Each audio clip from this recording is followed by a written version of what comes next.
Boa tarde, amigos, tudo bem com vocês? Espero que sim. Bom, vocês viram a proporção que tomou o compartilhamento do caso da minha filha, Alice Gelli, da síndrome de Apert que ela possui. Então eu quero fazer um vídeo para vocês explicativo, explicando um pouco da síndrome e o tratamento que é proposto. Várias pessoas têm nos mandado contato com neurocirurgiões, com institutos. Tudo isso, gente, é muito válido. Vocês não fazem ideia da ajuda que vocês me dão. Ainda que não seja financeiro, mas cada vez que vocês compartilham uma publicação nossa, vocês ajudam muito. A síndrome de Apert acontece mais ou menos um caso em cada 140 mil nascimentos. Dá para perceber que é uma síndrome rara. Ela ataca um cromossomo, eu não sei falar o nome daquele cromossomo, não vou lembrar de cor.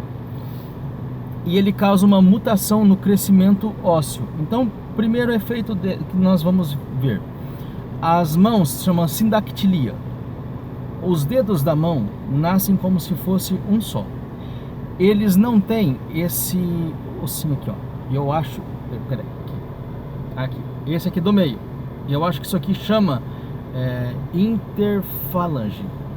Então, esse movimento aqui, eles não vão fazer.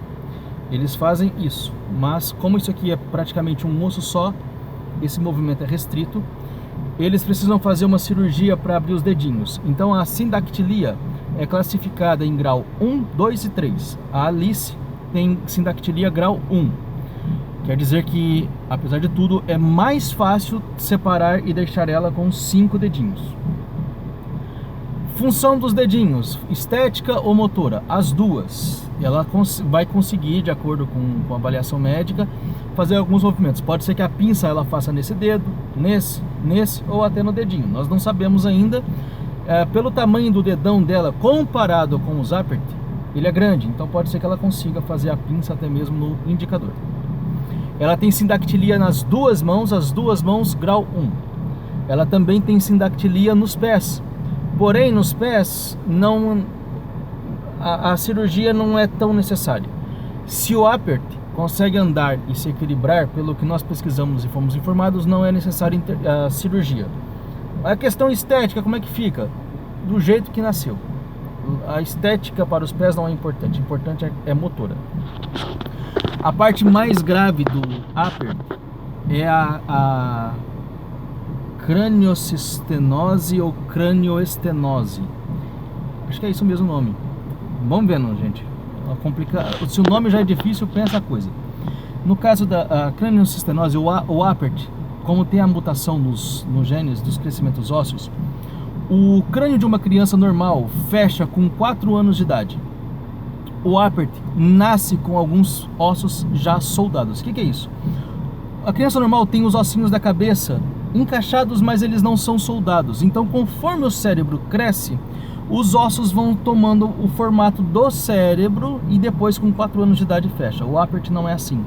O Apert, uma parede ou várias paredes são soldadas. Então, o crânio, o cérebro não tem para onde crescer e ele empurra a cabeça para várias direções. Então, a cabeça pode crescer para um lado, para cima, para várias direções. Não é possível prever também para onde vai.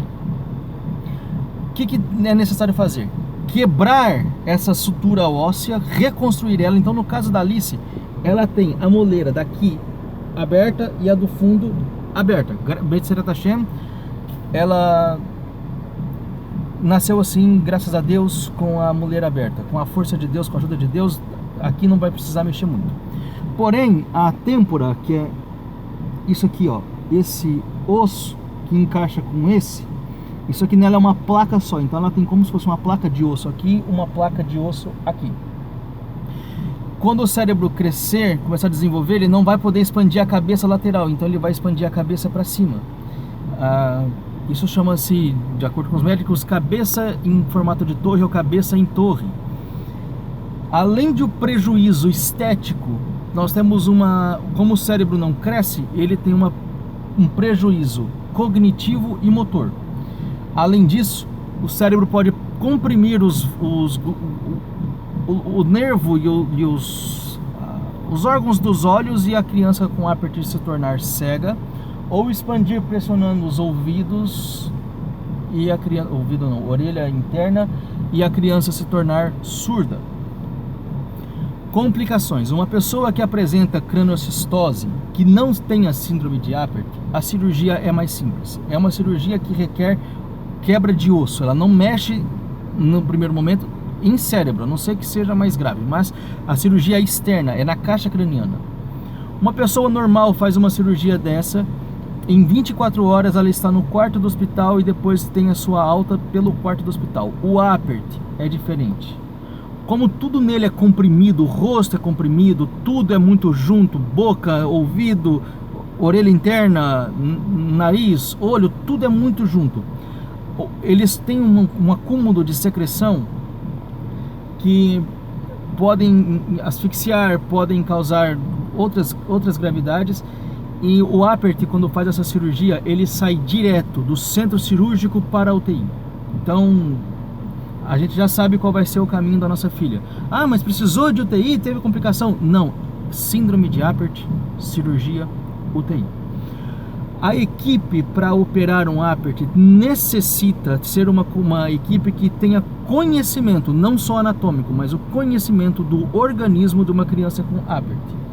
Eles têm, por exemplo, espinhas com menos de 1 ano de vida, para você ver o tanto de secreção que forma. A sudorese deles, o suor deles é muito forte. Não é cheiro, gente, não é cheiro de CC, é um suor forte mesmo. Parece que vazou leite pelos poros. Isso não é qualquer criança. O síndrome de Apert é difícil que não passa por isso. Então a gente tem buscado para Alice, hoje não é qualquer tratamento. Existe um tratamento que eles quebram o osso, dão alta para a criança.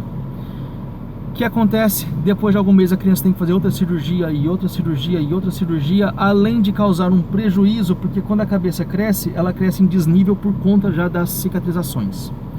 E a cirurgia de expansão facial fica prejudicada. Uma técnica alternativa a essa de só quebrar a sutura é a técnica de colocar molinhas. Eu não sei como é que funciona, mas coloca molas quebra o osso, coloca mola. Porém, essa cirurgia, pelo que nós pesquisamos, necessita que o cérebro cresça e expanda e force a mola a trabalhar.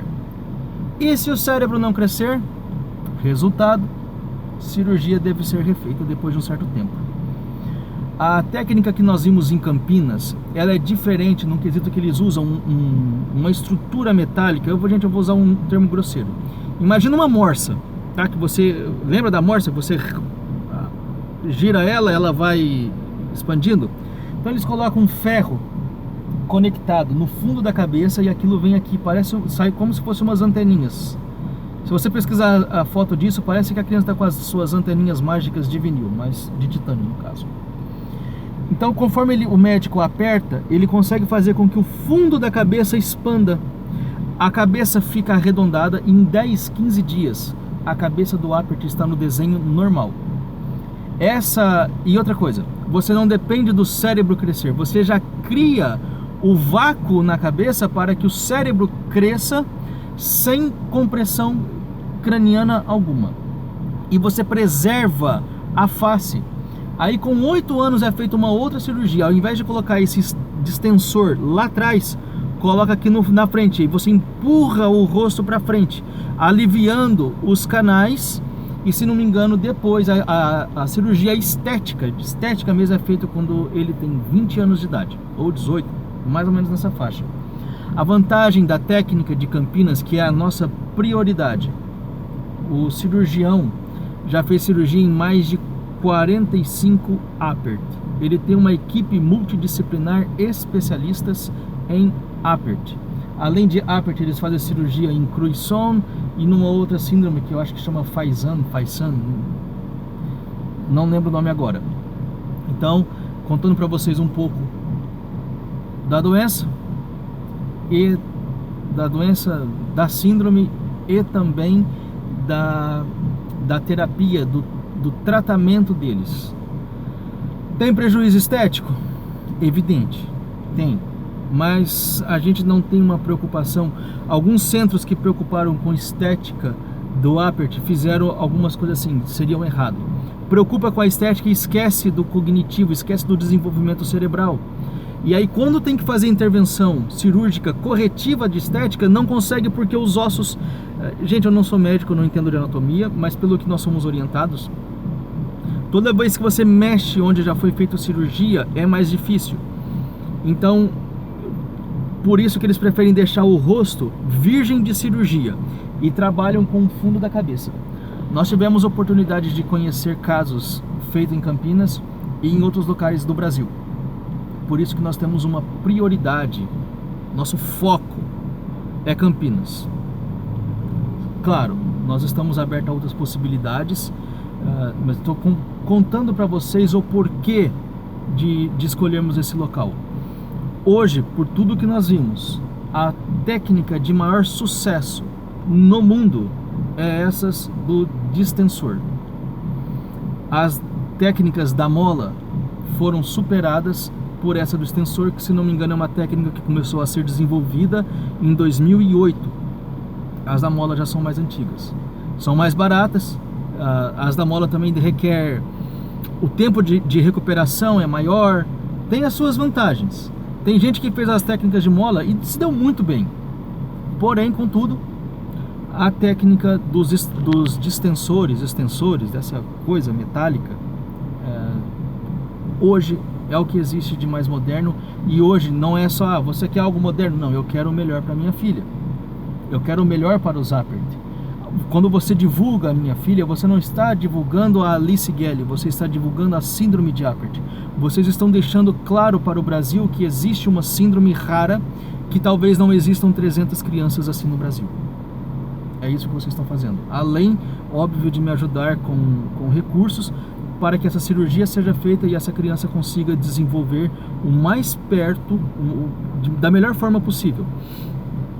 Talvez, quando outros centros começarem a usar também essa técnica dos distensores, mais barato fica. Quanto mais pessoas fazem, de repente até a indústria nacional consiga fazer isso sem ter que ficar importando essas peças. Infelizmente, a síndrome não é nem conhecida no Brasil, então nós não temos investimento. Para vocês terem uma ideia, na Argentina somente 33 casos de Apert foram registrados. Só 33. Eu não sei nem se tem Apert, por exemplo, no Chile. Enfim, senhores, eu agradeço vocês que vão assistir esse vídeo, que assistiram esse vídeo, que vão compartilhar esse vídeo, que estão compartilhando. Curta lá nosso Instagram, @AliceGelli. O meu é um pouquinho mais complicado, para variar. @GOERLICH Daniel, Gerlich Daniel. Agradeço do fundo do meu coração toda a ajuda. E gente, se não tem dinheiro, compartilha. Só compartilha. E mais uma coisa, quando for dormir, aquele momentinho assim, 5 minutos, quando for conversar com Hakadoshi Baruchu, com o Santo Bendito seja Ele, com o Criador, lembra da gente. O Eterno sempre nos ajuda. Vocês colocados em nossos caminhos, se esse vídeo chegou até você, saiba, você é um anjo, um malach, um mensageiro do Eterno para nossas vidas. Leve essa mensagem adiante. Um beijo na alma.